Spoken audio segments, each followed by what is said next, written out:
ठाकरे सेना आणि मनसे नेते आज एकत्र विजयी मेळाव्याच्या ठिकाणची पाहणी करणार आहेत। सकाळी 11 वाजता वरळी डोम इथं दोन्ही पक्षाचे नेते उपस्थित असतील।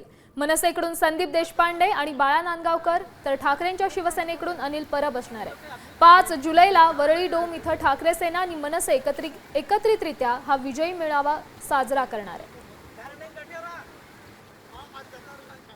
या संदर्भात अधिकची माहिती देण्यासाठी आपले प्रतिनिधी गिरीश कांबळे आपल्या सोबत जोडले गेलेत। या मेळाव्या संदर्भातली अधिकची काय अपडेट आहे?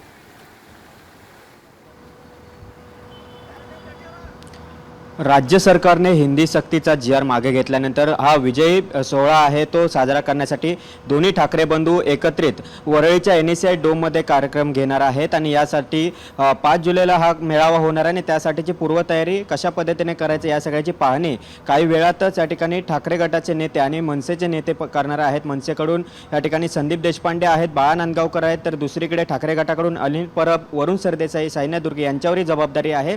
कारण दोन्ही पक्षांचे जे काही कार्यकर्ते आहेत ते मोठ्या संख्येने येणार आहेत। NSCI डोमची आपण कॅपॅसिटी पाहिली तर 10 ते 12,000 पर्यंत आहे। त्यामुळे कशा पद्धतीने या सगळ्याचे आपण आयोजन करायचं आहे, नियोजन कशा पद्धतीने असणार आहे या सगळ्याची पाहणी आता हे नेते करणार आहेत।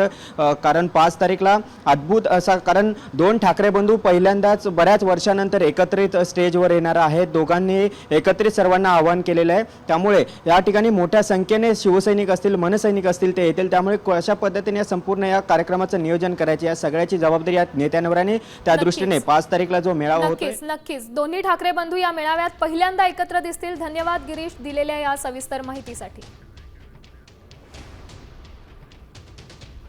आता isakal.com आहे देशातील नंबर 1 ची मराठी न्यूज वेबसाईट। प्रत्येक अपडेटसाठी isakal.com ला नक्की भेट द्या।